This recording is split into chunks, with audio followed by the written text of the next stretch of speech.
Who asked you? Who asked me?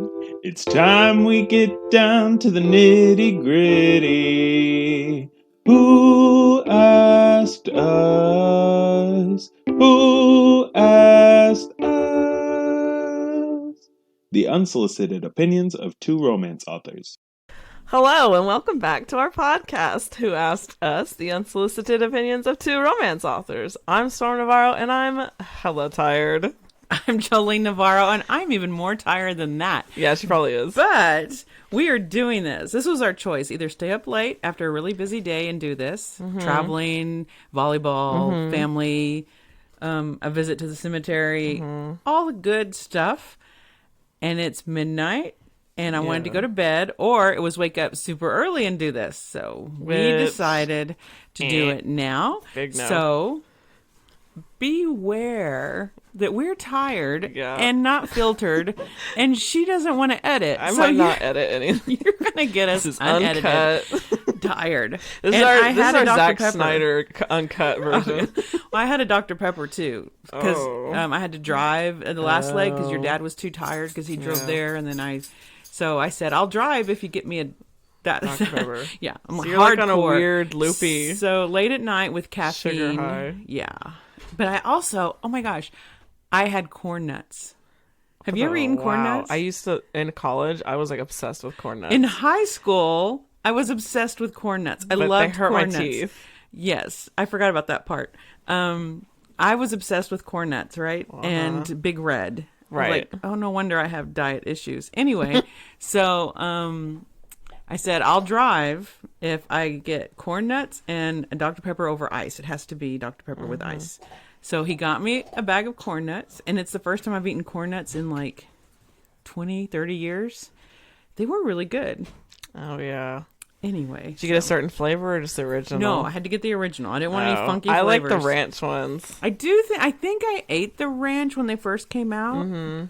But They're pretty no, good. I'm just so you're physically tired. I'm tired and high on Dr. Pepper. I'm mentally tired because I've been doing edits all day. But the one thing that we wanted to talk about, that we're both passionate about, is story writing, which entails plotting. Okay, so there's two major camps with little sub camps. We've got some visitors in the studio tonight. We have 4 dogs, Katrina and Mark. Hello, I am also really tired. Yeah. She played volleyball with the Navarros. Oh, yeah. And I think Mark's just been working and driving all day. Yeah, he has. He's so tired he doesn't even want to talk. He's actually just saying, was like, get out nope. of... The problem is our recording studio is in the guest bedroom. That's Katrina's old room. So that's kind of their room when they're here. So so we're going to keep this short and sweet. So we're going to talk about plotting first and then pantsing. Well, that's just different names that people call what they do. Some people think that writing should be this magical thing that you sit down and it just happens. No plotting involved. But I disagree. Even if you're pantsing it, which means you write by the seat of your pants without a plan, because they think the characters talk to them and they surprise themselves and it's just magical and they go forward and write this beautiful story. Sometimes it does happen that way. Yes, but you're still plotting. You're just plotting a really long rough draft. Okay, what do you mean?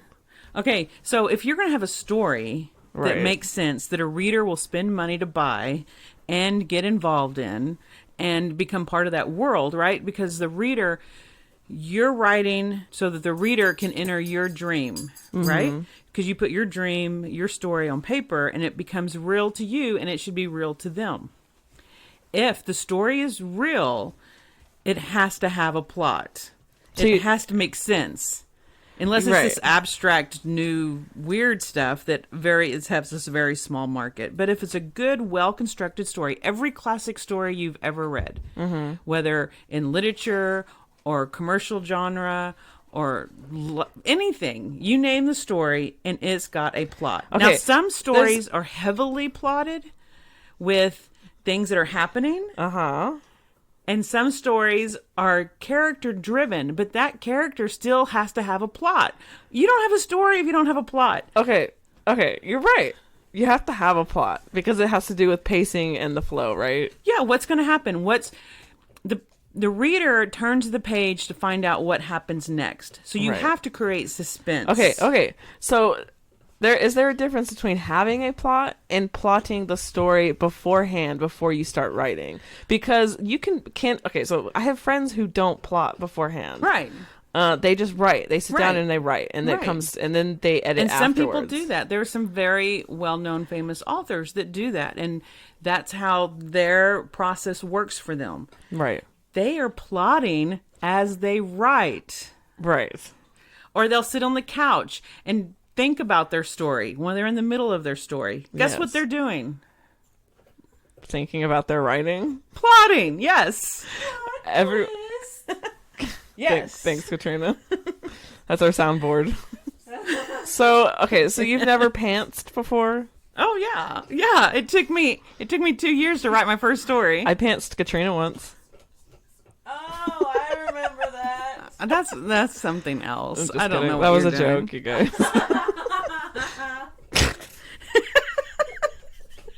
I'm gonna turn my soundboard off now.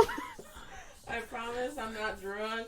Just What is that noise? It's kind of. You need to take that away from I don't want to edit this.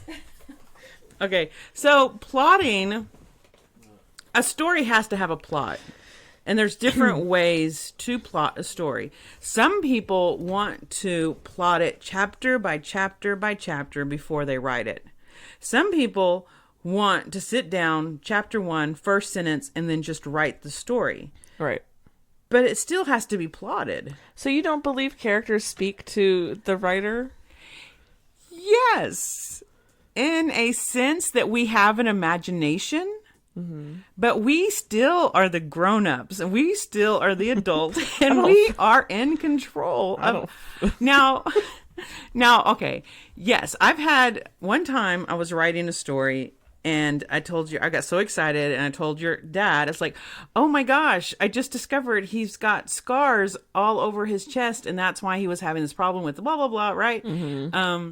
And it came from a bonfire with his mom, and it's this crazy story. But I realized with the scars on his chest, it was a physical representation of the scars that he felt like he was hiding. Right. Because he was seen as a very beautiful man, right? Mm-hmm. But he knew that he wasn't. That inside he was scarred, and the scars on his chest and his torso represented that. It was a physical representation. Right. So when the heroine saw it, it changed for him, and it was a really good dynamic.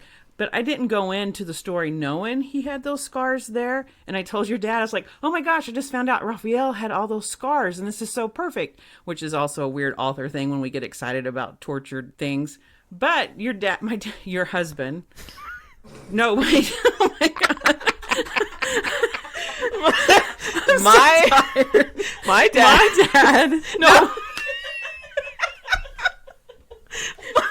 Storm's dad. Jolene's husband. Oh my gosh. My husband, your dad, Yes. was totally confused.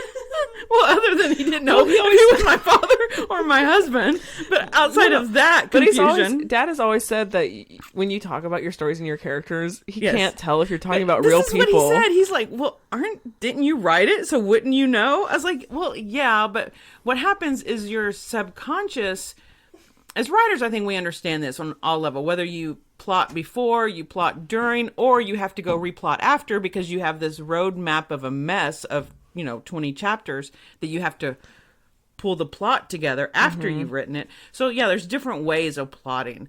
But the characters become real in our imagination. But as you're developing your characters, you don't necessarily know them completely, right? Until you've written them for a while. Mm-hmm. Because your brain, your synopses are connecting, and one idea connects to another idea. So new ideas are being formed. And the deeper you are in your story, the more chance you're giving your brain to go deeper into the story, to create little nuances and details that make it richer and that give you motivation and give you reasons for stuff.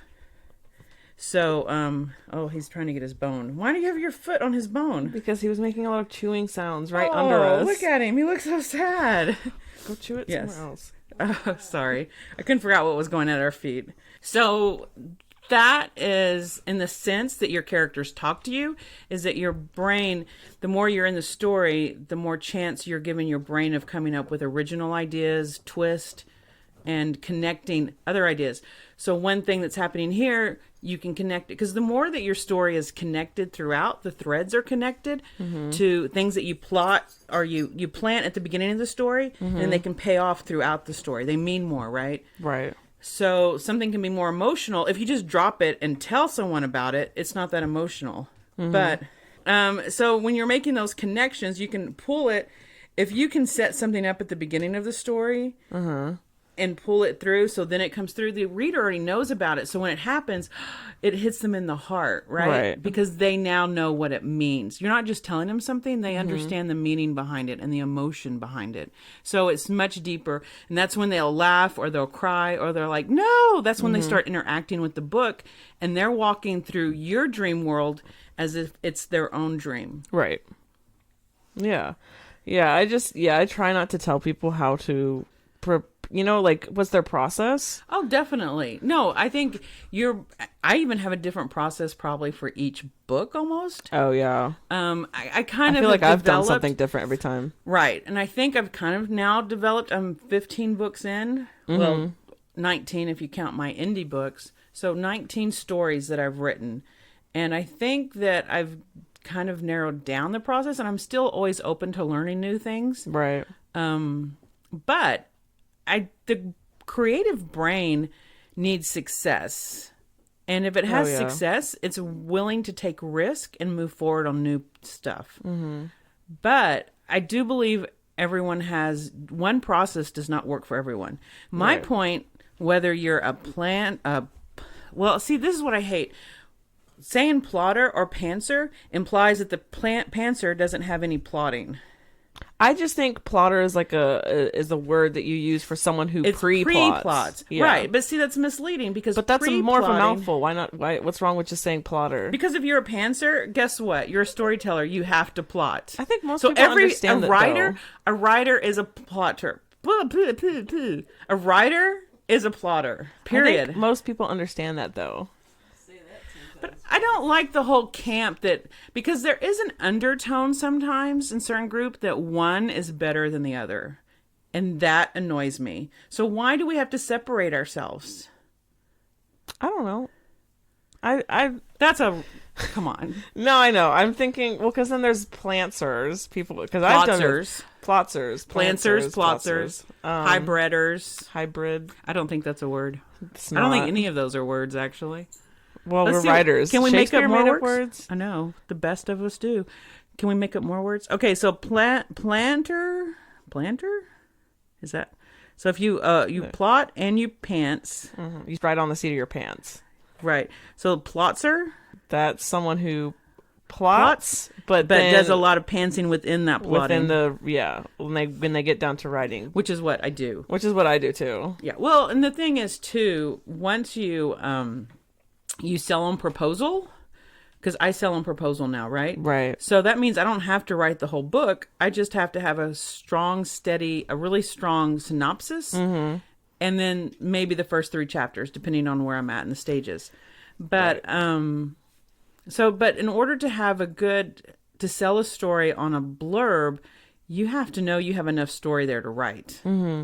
So I don't get into detail, but I have to know the basics. I have to know that she's trying to start her own business. She maybe finds a baby on her front step. The hero, it's his little sister, abandoned her baby, so he's stepping in to help out. Okay, so what's going to be the conflict that keeps them apart, but also the thing that's going to keep them physically together? Because in order to have a relationship, they have to be in the same area, right? They have their space. In romance, they need to have a reason to be on the page together. Right. But there has to be something that keeps them from falling in love and acknowledging that love. Right. So which is what I'm struggling with right now. So you have to know what's keeping them apart, but what's keeping them together while they discover, what's forcing them together while they discover they're perfect for each other. Well, that sounds all easy, but you have to really think about that when you go to sell because your editor wants to see that there's enough internal conflict that's connected. It can't be all these random, this happened and then this happened and this happened, because then they say, oh, that's episodic. I have to say, it's been crazy because with my first book, this is the paranormal romance. Yes. I started with character concepts, right? Right. And I built the Which story. I usually do. I built the story around Ramio. Oh, yeah. Now, writing my contemporary romance, I started with a concept for the story, which is a dreamer, a single dad. And I've had to create characters to put into that story. And it's been weird for me because I started writing not knowing the characters yet. Oh, Whereas with the paranormal romance, I knew the characters. And then had to I write the story around them. Yeah. It's been crazy. Which one do you like better? That's a good It's question. just different? Yeah, it's different and difficult in different ways. It was, I think it's also, I've grown as a writer since then. So that also might make a difference. But I like the process that I'm going through now. I thought writing the first draft was way easier this time. It's taking you a lot less time and that's what I've discovered too, when it comes down to publishing. If you're going to make money nowadays, to write like crazy. You have to write fast. Yeah. But you also still need to write a good story. I think sometimes I read stuff and I'm like, oh, they just ran out of time. So they ended up with this really lame ending. Yeah. Or the middle, like, oh my gosh, I skipped like 5 chapters and the story still worked. Oh my God, I know. So I think sometimes we get in a rush to finish a story. Yeah. And I know now I can sell a proposal, and that story doesn't mean that story is easy to write. Right. Like when it comes down to me developing that story into a full length, then I'm like, oh my God, I don't have enough really solid conflict here, because it's like, oh my, it was a misunderstanding. Oh, that's like the worst, right? Well, okay, then why don't you just have miscommunication? Yeah, That's like the worst miscommunication. conflict that you could think of. Okay, you have to get much deeper than that, right? Yeah. And your internal and your external have to overlap and intertwine. Yeah. Like they have to have high stakes between the internal and external to get those matched up. And I'm at my 15th book, and I'm just thinking, oh my God, I've used this plot before. I know. So how can I make it different, right? How can... Everyone has used the same plot before. Well, this is true, but how do you make it different? Right, yeah. So how do you plot? Well, okay, first of all, I used to think you just... I ask you that already knowing the answer. I know. Well, thank you for asking, Storm. I'm so glad you asked. I started thinking, when I first started writing, I thought you just sat down and you wrote your story. Oh my gosh. That's a lot of words to put together that makes sense. Someone else reads it and go, oh yeah, I totally believe your first this. draft I accidentally deleted. Do you remember that?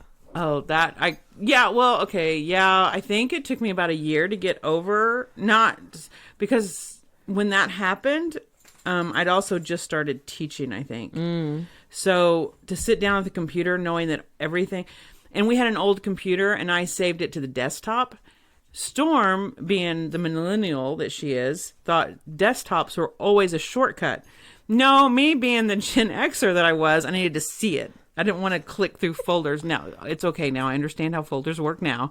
But then I just wanted it right there on the desktop so I could open my computer and I saw it. I didn't have to go anywhere, which I don't do anymore. Now there's like nothing on my desktop. I was decluttering the You were screen. decluttering the old computer. Yeah, I thought I was deleting shortcuts, but I was deleting files. She deleted files, and then because she wanted to make sure that it was really gone, she deleted the trash can. Yeah. So, yeah, emptied. I think. Yeah, emptied. It's called emptying the trash can. Whatever.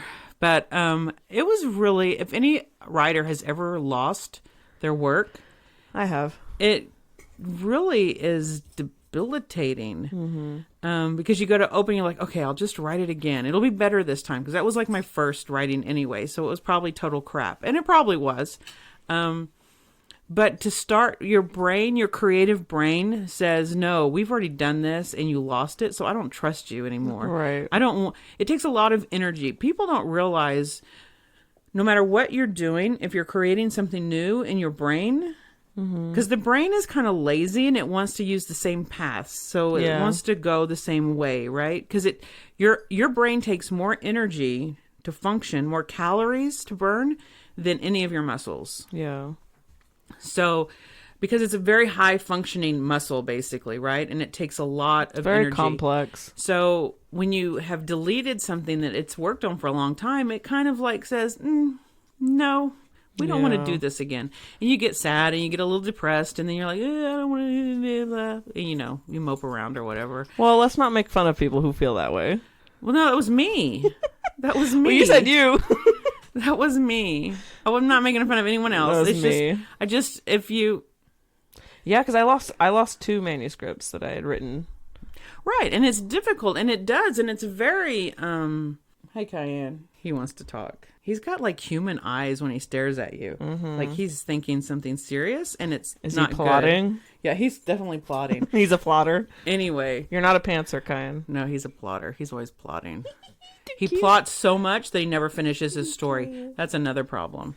You can pre-plot and pre-plot. And I've seen people with these enormous storyboards, beautiful, so detailed, and they've never actually written their story. They're so lost in the plotting process and the research process that they never finish their story. I think people can get like that with their editing too. Like they never start pitching or querying. They just keep editing. They're just going to, and if they show it to other people, because people are always going to have opinions. Yeah. And if you ask someone, hey, is there anything wrong with this? Guess what? They're going to find something wrong with it. Yeah.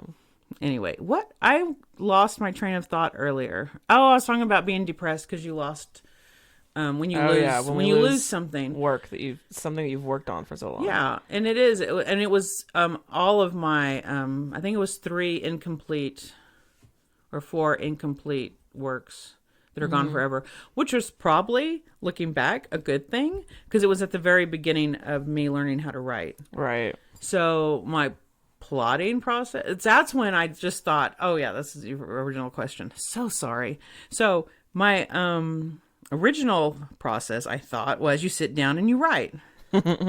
Noob. Write this scene, and then it goes into the next scene, and then it goes into the next scene, and then so it goes, writerly. and then it goes, So and authorly. then you type the end, and you have this beautiful story, and you just have to have someone check to make sure that the typos and New York Times best-selling author. yeah. The problem with that process is I never could get past the 4th or 5th chapter. Oh yeah, the sagging middle is Right, because you impossible haven't to thought get it through. Even when I plot, I have a hard time with the sagging middle. A lot of times I try to when I'm selling a blurb, I have to figure out what's going to happen at the midpoint. That's going to change everything. If I can figure out what's going to happen at the midpoint, then I can get work to there toward easier. it. Yeah. And then from that midpoint, I work to the end. If I don't have a good midpoint, then I doubt I have a good story. What is the midpoint? What do you do there? You have to change. Something has to happen that changes the plan. Because when you so that's the first thing when I started writing, I thought you just sit down and write. And then I found Sarah, San Antonio romance authors, and people like Patricia. She helped me with plotting and head hopping and all that fun stuff. And then so many authors were so giving, and I went to workshops, and then I met, and I still couldn't quite get my grip. I couldn't get my head around organizing the story. Like, how did I know chapters were too long, or going from start to finish, pacing, and how did I know that it was right or wrong, or what? It was such a big undertaking writing a whole novel, and I didn't quite have a good sense of how to figure out if the story structure was correct, right? And then I went to a Houston workshop, and I met a woman I'd never heard of before, but someone told me, oh, she's so good at plotting and story structure that you have to go. It's a great day. And it was Alex Sokoloff, who has written Screenwriting Tricks for Authors and Screenwriters, Stealing Hollywood, Story Structure Secrets for Writing Your Best Book. Yes, Alexandra Sokoloff. Yeah, she was a writer in Hollywood, obviously, and writing for movie. She wrote for, oh my gosh, she wrote for movies. Tired brains. Yes, she wrote for movies, and she was frustrated at one point. Did she work on Valentine's Day or New Year's Eve? She did one of those. I thought it was Valentine's Day. I think I'm pretty sure I can't it's Valentine's remember Day now. But there's a lot of politics that goes into writing in Hollywood. Like there's stories, movies that people write on, but they don't end up getting writing credit because of.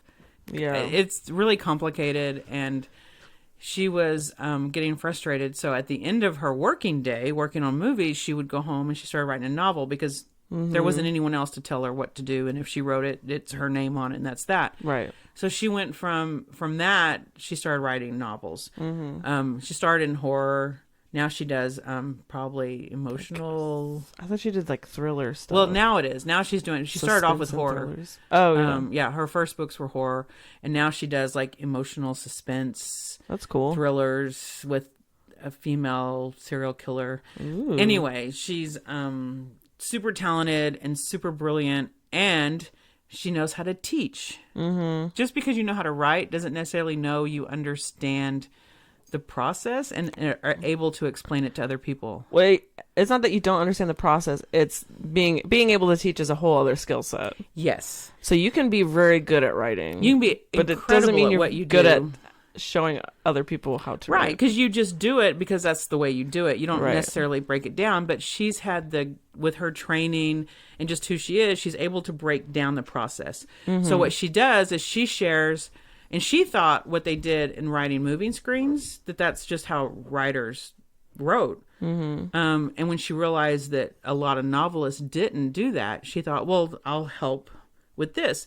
And it was like the heavens opened up and just went, oh. I mean, because then I could understand. Are you laughing at me? Just your angel choirs sounded tired too. They are. My angels are. They're like, can we go to exhausted. sleep now? Let's go to sleep. But no, I totally get what you mean. It was like, yeah, no, you know, Because she has 8 sequences, right? If I miss, you've gone through her class too. So if I say something wrong, correct it's me. 3 acts. 4 acts. Well, I know, It's a but it's 3 called. acts. It's a 3-act play. It's a 3-act structure, but it actually has 4 acts. And they tried to call it 4 acts, but people, and this all comes from Alex, that in her history and her understanding of it. But the Greeks wrote in 3 acts, right? Yes. All of our storytelling that's embedded in our DNA. Did I say the right letters? Yes. DNA. That's embedded in our storytelling DNA, whether we're readers or we're watchers of movies and plays, however we take in story. All humans take in stories somehow. Yes. And no matter how we do it, we expect the 3-act play that the Greeks developed. It's Right. the same forever. So trying to ignore that is just ignoring human understanding and how the human brain wants to break things down. So the thing is if you break it down, the 3 acts actually has 4. The middle act is really long. So you take the Yes. middle act and you divide it in half to a midpoint. So there's technically 4. So they tried to call it 4 acts, but no one, because our brains are so stubborn, we're like, no, It's a 3-act it's play. 3 acts play, the 3-act play. Yeah. So, I mean, Shakespeare did like, how many acts did he have? 8? 7, 8? Yeah. But that's Shakespeare, and he was not, we're not Shakespeare. No one, anyway, that's a whole nother writing Yeah. style that we can't even touch. The 8 sequences comes in when I think, the reels. Right. It had to do with Movie reels. movies. Because movie reels only lasted for like 15 minutes. Yeah, and this is all coming from Alex. And so the reel, when it ended after 15 minutes, it takes time to set up the next reel. Well, because so when movies started being made and they needed writers to write movies, who did they call on to write? I don't know. They went to Broadway, and Oh, all yeah. the people that were writing plays, Yeah. 3-act plays, Yeah. they said, hey, we've got this whole new thing with movies, Yeah. and we need writers. So they took all their writing skills for plays and put them into movies. But then the movies, the reels, Yeah, I was going to get to that. yeah, so then you had the reels. I did not know this. Reels are only 15 minutes long. Yes. So you would have, and so for 2 hours, you would have how many reels? You're going to make me do math on Well, I would hope it's 8 8? because we have 8 sequences. Yeah, what's 8 times 15? Mark, do you know? I think he went to sleep. He's asleep. It's 120 minutes. I think. No. 8 times 15? 15? Yeah, 100. So that's about an hour and something minutes. 2 hours. Tell me it's the length of a movie. Yeah, it's the length of a movie. I'm so tired. Yeah. So what happened in the old theaters So when I first started dating your dad, Lakey still had one theater. Lakey, Texas, population 400 people, give or take 20 people, depending on the decade. Because it's gone like from 399 to 425 back down to, anyway. So about 400 people in this town. And they had their own little theater. It was so cute. And you'd go in, whatever one movie was showing, and you'd watch it, right? And sometimes it would stop. The movie would stop. And what happens is they still had just one projector. And if you only had one projector, then what happens when your film runs out for your first 15 minutes is you have to put the second one in. But if it, okay, so they just realized, when the movies reels first started becoming a thing, they realized that you can't stop in the middle of like a fight scene or like a dialogue, because then people want to leave if they have to wait while you're loading the next reel. Right, because you only have every 15 minutes you have to change. Yes, they started structuring the 3-act play around these 15-minute marks, which was where the 8 sequences come in. So people would be at the edge of their seat. You would end at a cliffhanger, or you'd end at something that where people were like, oh my gosh, what happened? So each act, there's 4 acts, has 2 sequences. So that's where the 8, so 1, 2, 3, 4, 5, 6, 7, 8. Yes. And then each sequence has their own story elements. Yeah. So the writers, being smart, developed a pacing or a beat that for every end of every reel, there would be a new revelation or a new twist. So that people would stay in their seats. Well, of course, then theaters got more advanced, and then they got where they were having 2 projectors, so you always had one projector loaded. Yeah. So it was a little less jarring. And now, of course, digital. Mm-hmm. But then in TV, Alex has pointed out what happens in TV. Commercials. So you still have those breaks where, so writers, being the manipulative people that they are, play on our emotions. And so what's happened over time is that between watching movies and plays and TV, we expect certain things to happen at a certain time. It's just, if you've ever read a book and it's like going on, and you're like, oh my gosh, and you start skipping, it's because you expected something to happen and it didn't happen. Yeah. Because our timing has happened like that. So if the timing's off. So now in the books, we as authors, we get more wiggle room. It doesn't have to be right at the one. Yeah. But also Michael Hagee? Haig or Hagee? Hagee, I think. Michael Hagee. Hagee. Well, because there's a pastor in San Antonio that's Haig or Hagee, and then Michael is Haig or Hagee. And I always forget which one is which.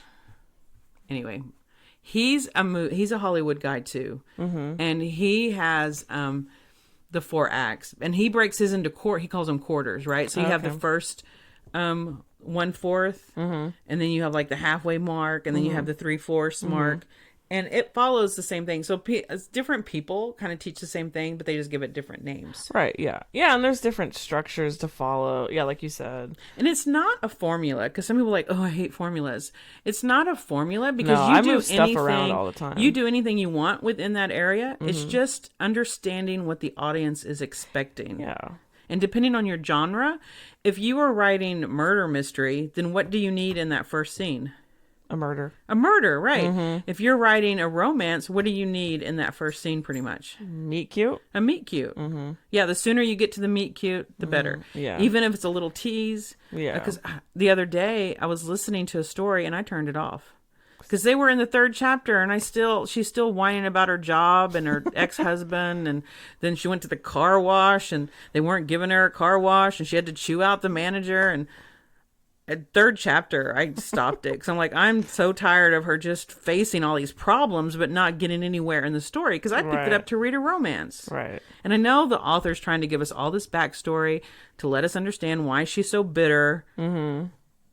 But I'm like, she didn't even give me a hint. Yeah. Because I'm like, oh, she'd meet a new guy. Oh, is that the hero? I'm like, that can't be the hero. If the last guy was the hero, I'm like, ugh, I'm not into this book. So I just stopped it. So judgmental.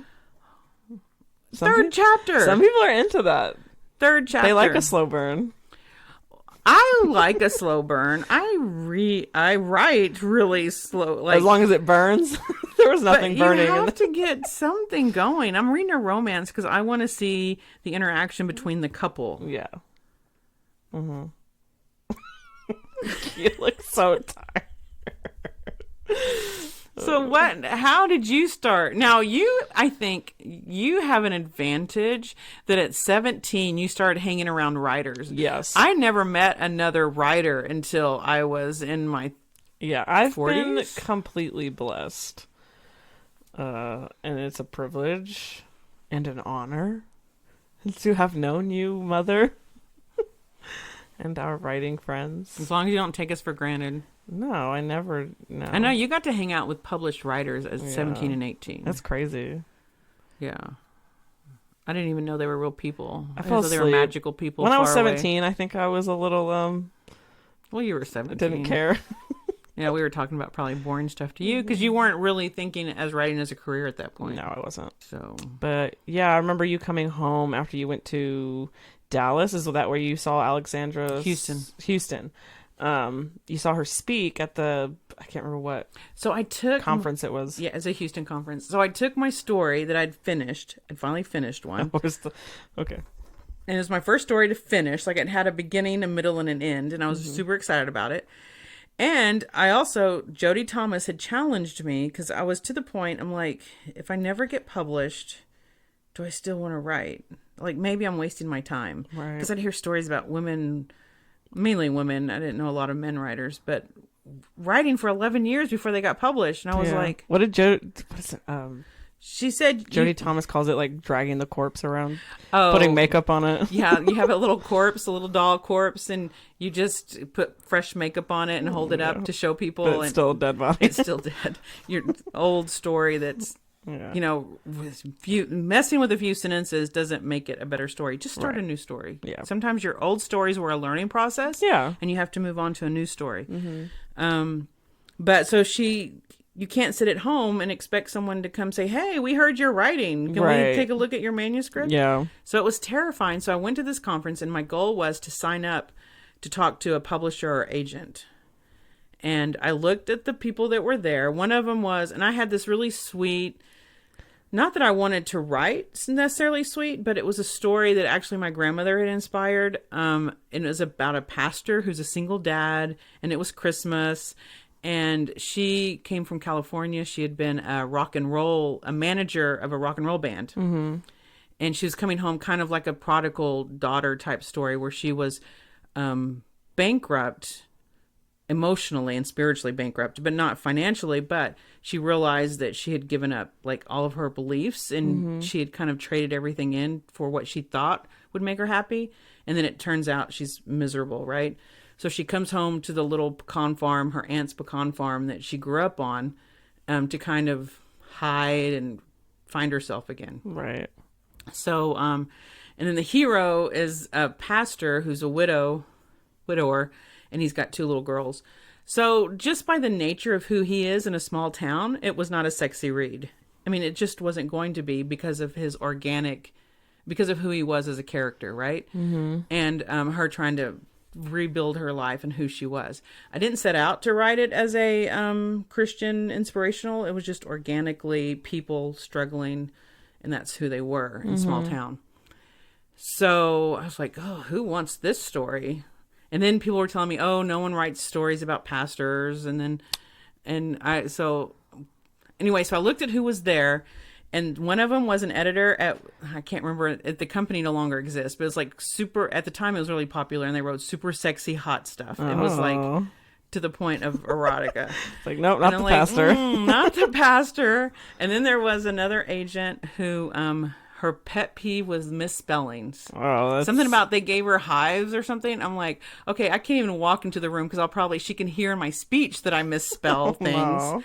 Because with my dyslexia, dysgraphia, there's no way that I could, if someone has a pet peeve of misspelling, we just wouldn't be a good fit. Yeah. And then there was the third one who was Pam, and she represented inspirational, and she seemed really great. She seemed really nice, and she was. So I'm like, okay, I'm going to sign up, and I'm going to talk to Pam Hopkins, And I'm surprised. I'll get my first rejection, because everyone talked about you have to get your first rejection. Right. So I listened to Alex. I was so excited. I even took my manuscript and broke it in. I put it in a notebook and I divided it into 8 sections to see if I fell into those. And that's what I think you discover. If you read a lot, you watch a lot of movies, you kind of know.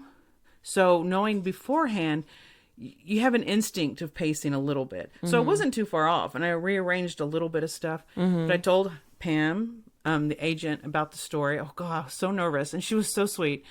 And she's like, I think I have an editor who would be interested in that story. She goes, let me call around for you and then we'll talk. So yeah, she sold my first story. Did you think she was just saying that, or yeah, I thought, I'm like, oh, she's not actually gonna come call me. Yeah, it's like that's what they all say. They all say, like, oh yeah, I'm interested. Give me your I think she asked for the first. She didn't ask for the whole manuscript. She wanted the synopsis and the first 50 pages, I think.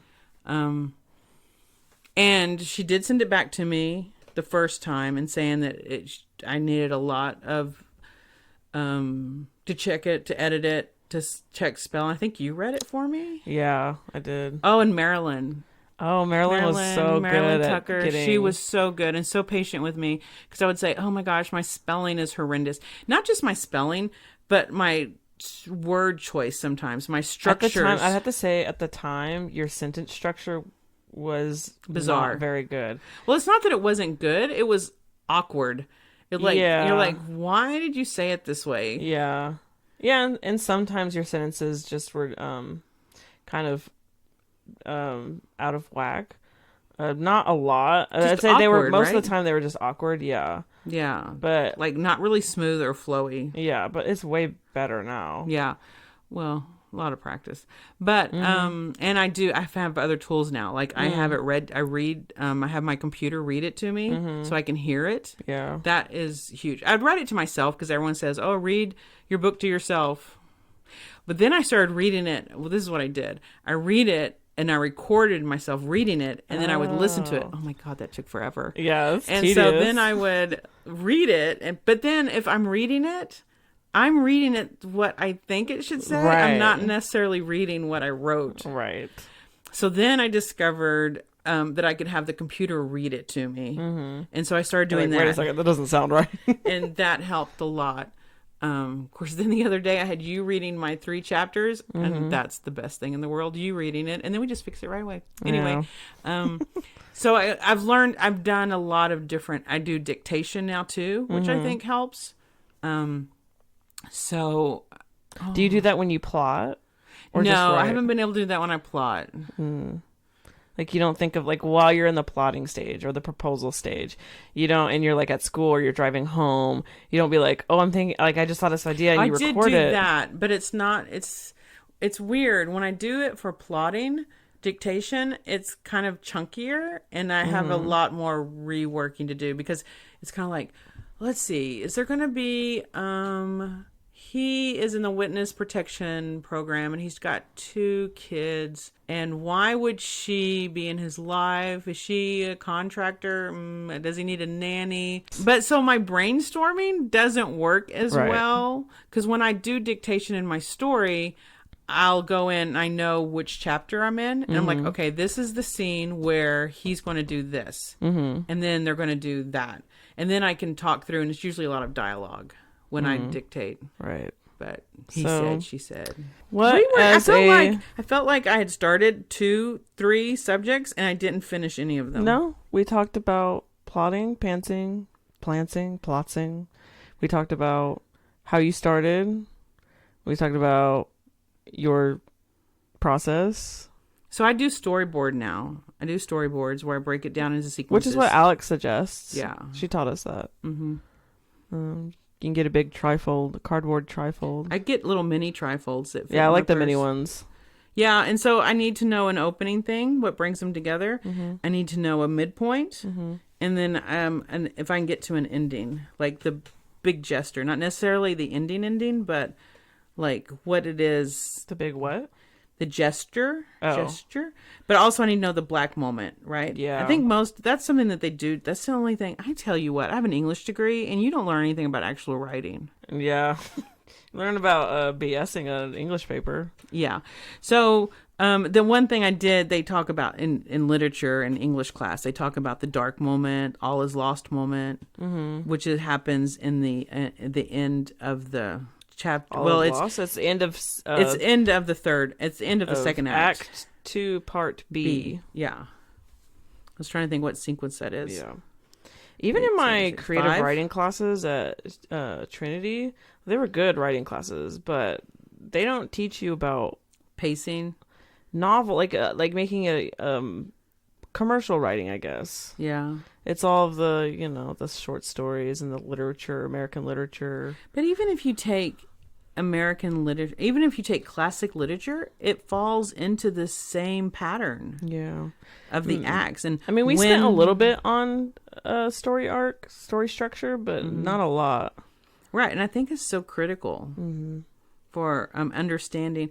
And I think like a lot of storytellers do it naturally, but I think if you know about it and you do it consciously, you just are saving time. Yeah.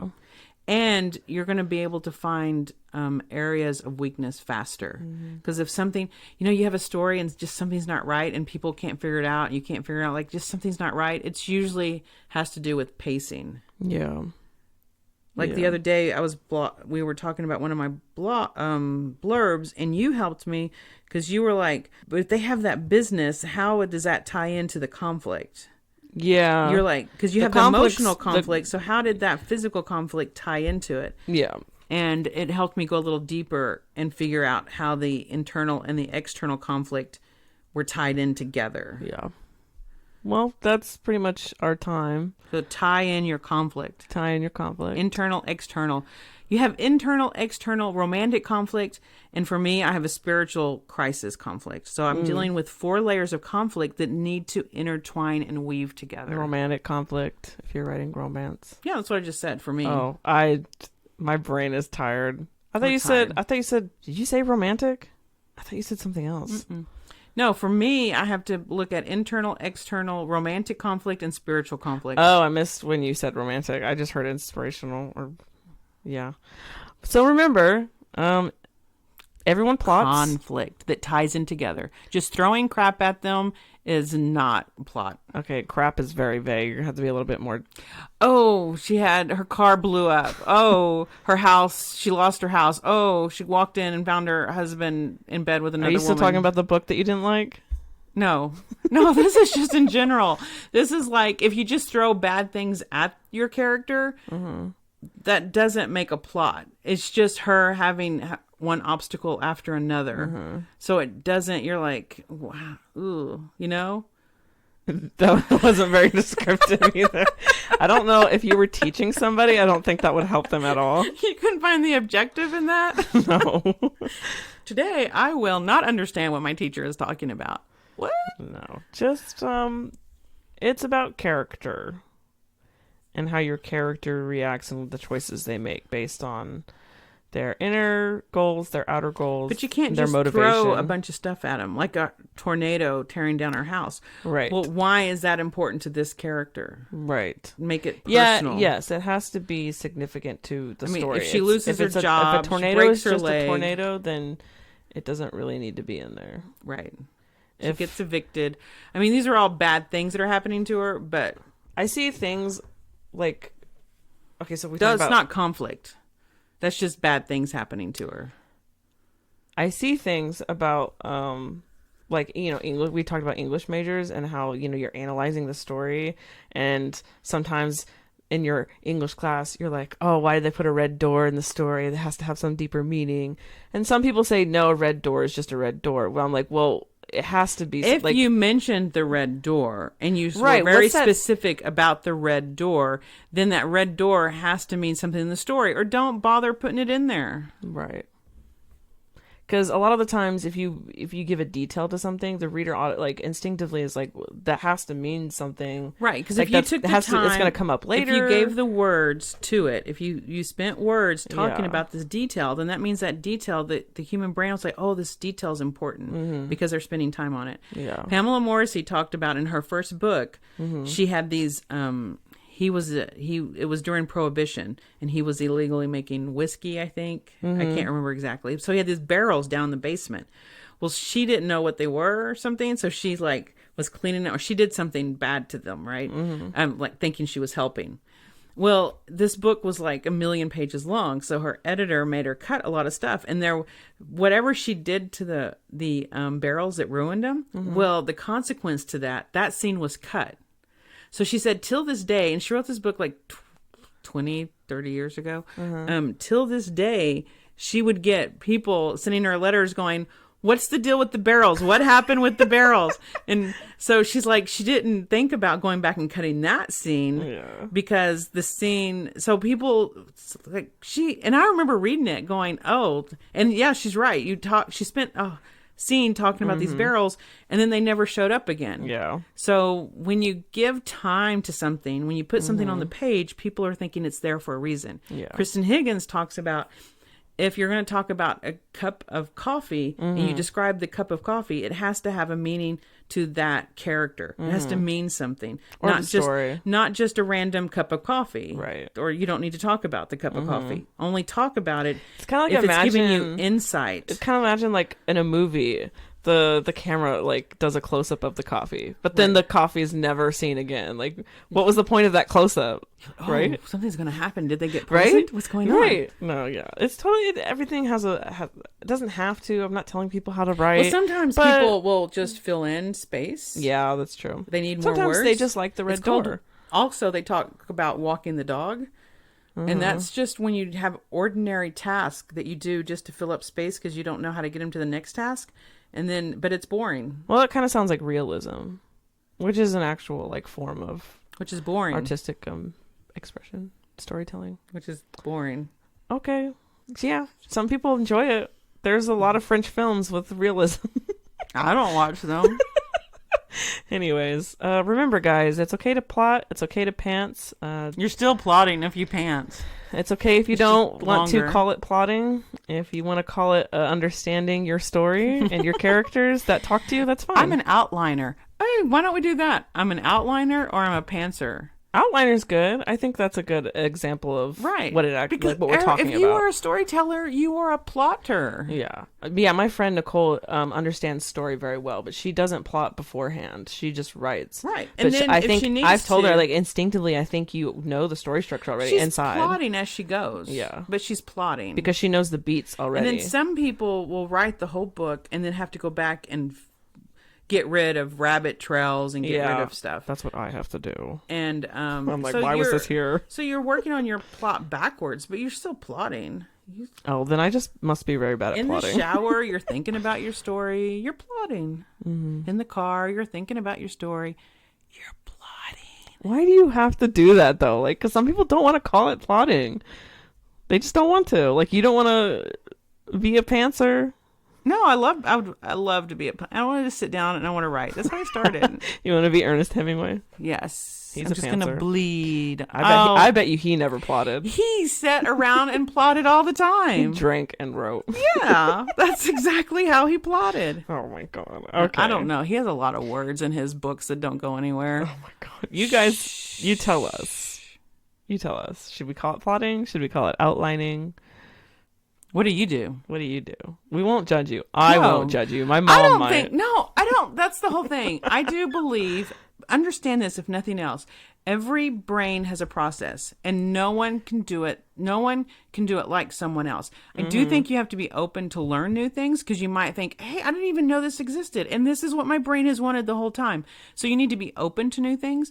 But if you do something and it doesn't work, move on. You might plot after you write your whole book, and then you have to go back and replot it.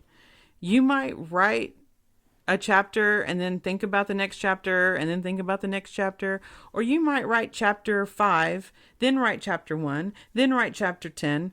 However you do it is your process. I'm just saying, if you tell a story, you are plotting. That's a good one. Well, here's my quote from the one and only Stephen King. If you don't have time to read, you don't have time or the tools to write. Simple as that. I do not trust a writer that doesn't read. Yeah, me either. Or watch movies or TV. Some kind of storytelling, right? We need Right. storytelling. Yeah. I watch a lot of TV and movies.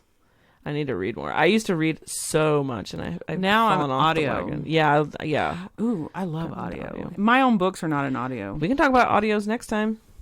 Do we have a whole podcast full of audios? What would we talk about? We talk about our favorite audiobooks and how we got into audiobooks. Well, we can talk about that next time. If we're going to talk about it now, what's the point of talking about it next time? Because we don't have enough? Okay. Okay. We'll talk to you guys I'm next going time. to go to bed. Bye. Good night. Go to bed.